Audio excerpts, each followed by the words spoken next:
Selamat pagi Bu Yohana Nirmala. Saya Muhammad Rizky Alim dari Prodi Teknik Industri. Pada kesempatan kali ini saya ingin mempresentasikan materi KWN mengenai anti KPKI.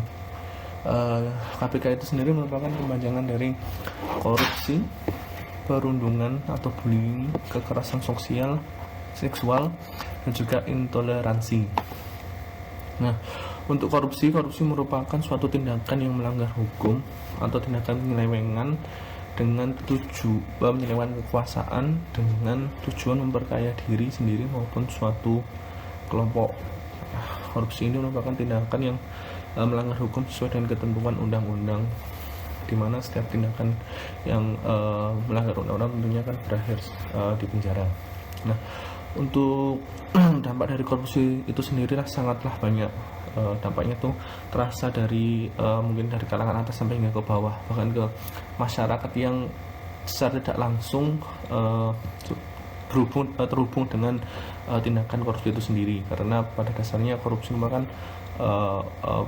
tindakannya adalah memperkeruk uang untuk memperkaya diri, di mana uang itu adalah milik rakyat bersama.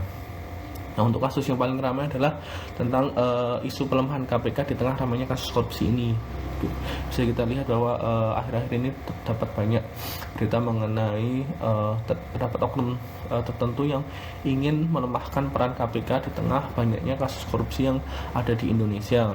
Sedangkan kasus korupsi yang akhir-akhir ini terjadi sangatlah banyak, dan yang paling terkenal adalah korupsi dari dana bantuan sosial dan juga dana dari bibit benih lobster yang dilakukan oleh oknum dari pemerintah itu sendiri. Tentunya seharusnya kita sebagai rakyat sama-sama mengawal peran KPK untuk mengusut semua tindakan korupsi yang dilakukan oleh oknum-oknum yang melanggar hukum tersebut.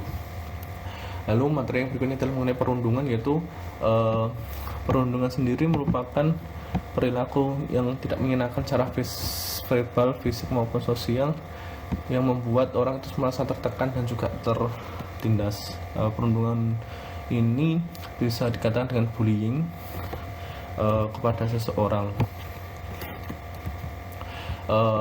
Dampak dari perundungan itu sendirilah sangatlah besar ya kepada orang yang kita tuju atau yang kita bully, karena biasanya orang yang kita bully itu nggak cuma sekali ya, biasanya kejadian itu terus menerus, akhirnya dampak yang terasakan itu semakin tertanam dan semakin besar nantinya.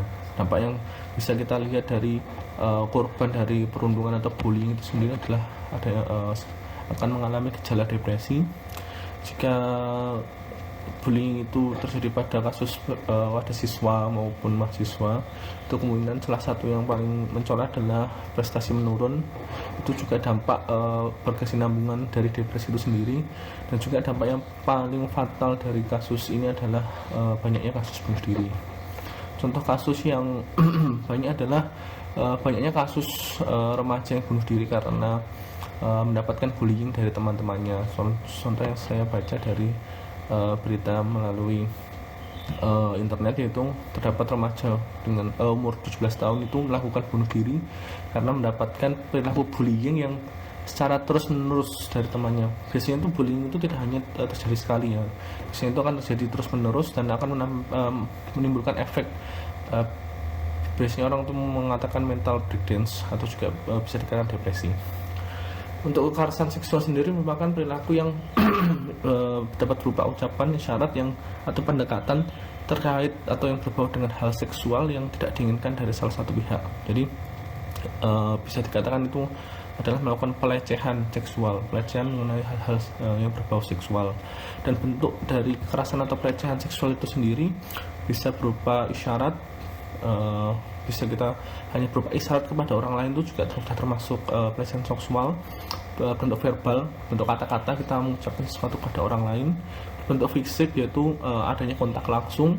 Yang ketiga adalah konten, yang sekarang terkenal itu banyak remaja-remaja atau orang-orang yang sangat mudahnya untuk membuat konten dan tidak memikirkan dampaknya. Seperti yang terkenal itu ada dokter dari Opcin atau dari kandungan yang membuat konten yang menyudutkan dari orang-orang atau ibu hamil.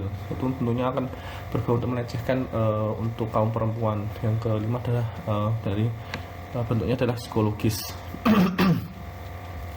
Dan salah satu kasus yang saya baca itu yang terkait dengan kekerasan seksual atau pelecehan seksual, yaitu terdapat penumpang dari taksi online yang berada di Jakarta itu mendapatkan pelecehan seksual saat perempuan ini itu menggunakan jasa taksi online ini di Jakarta. Dia mendapatkan pelecehan seksual secara verbal maupun fisik. Dan tentunya hukuman yang pantas dari para pelaku pelecehan seksual ini adalah tentunya adalah penjara dengan hukuman yang setimpal. Nah, untuk kasus intoleransi sendiri, intoleransi merupakan memiliki kata dasar toleran dan juga penambahan prefix yaitu in, jadi orang yang tidak memiliki rasa toleran, atau bisa dikatakan adalah paham atau pandangan yang mengabaikan seluruh nilai-nilai dalam toleransi, yaitu yang tidak memiliki rasa empati pada orang lain dengan orang yang memiliki latar belakang yang berbeda, bisa agama, bisa suku, bisa ras, dan juga yang lain-lain. Biasanya ciri-ciri orang yang intoleran itu adalah selalu menimbulkan kebencian. Yang kedua adalah melakukan diskriminasi pada orang lain. Yang ketiga lebih parah adalah kriminalisasi dan juga kekerasan kepada orang lain. Untuk kasus-kasus yang terjadi di Indonesia itu banyak warga atau masyarakat yang secara tidak langsung itu melakukan tindakan intoleransi dalam hal beragama. Seharusnya kita sebagai warga Indonesia itu saling menghargai perbedaan yang ada. Sebagai acuan kita yaitu Bhinneka Tunggal Ika. Pada dasarnya masyarakat atau warga Indonesia itu memiliki latar belakang yang berbeda, baik itu suku, ras maupun agama. Salah satu hal yang terjadi yaitu adanya dalam artian adalah penistaan terhadap agama lain, baik itu agama minoritas maupun agama mayoritas. Sebenarnya hal itu seharusnya bisa dihindarkan. Bahkan tindakan intoleran itu tidak hanya terjadi di lingkungan secara nyata ya, bahkan di lingkungan di digital sendiri atau di lingkungan di dunia maya itu terdapat banyak konten-konten yang sesungguhnya konten itu tuh mengandung banyak tindakan-tindakan yang intoleran, tetapi kemungkinan warga atau masyarakat yang buat konten itu tuh tidak sadar. Sesungguhnya hal itu tuh seharusnya bisa dihindarkan.